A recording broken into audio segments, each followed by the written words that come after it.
मुख हेर्नुहोस् त मुख हेर्नुहोस्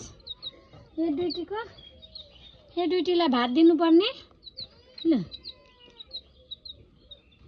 के खुवाउँदाखेरि बोल्छ साथीहरू मलाई भनिदिनुहोस् न यो चाहिँ हाम्रो घरमा यो चाहिँ लिएर आएको पाल्नलाई जुन अहिले एकदमै सानो छ तर के खुवाउनु पर्ने हो थाहा छैन ओ हेर न यहाँ थिचेको एउटाले थिचो क्या यसलाई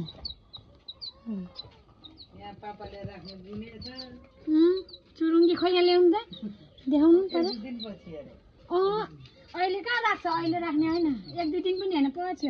ओ माई गड अनि यो चाहिँ हाम्रो बुवाले चुरुङ्गी बुनिदिनु भएको छ हाम्रो पिन्जरा कस्तो राम्रो बुन्नु हुँदैछ हाम्रो पापाले त पिन्जरा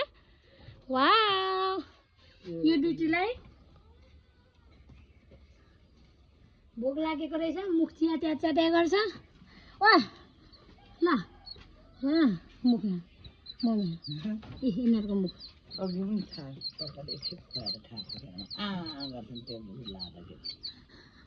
भोगाउनु पनि भोगाउने रहेछ तर यसले थिचेर मार्यो क्या यसलाई हेर त्यसलाई नअगाएको अझै ल अब चाहिँ उनीन्छ थोरै घाँस त हुन् न खोइ चल्लाहरू मम्मी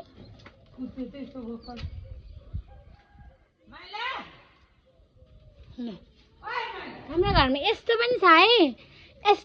है माइला माइला भन्दै कता गयो म्याक्स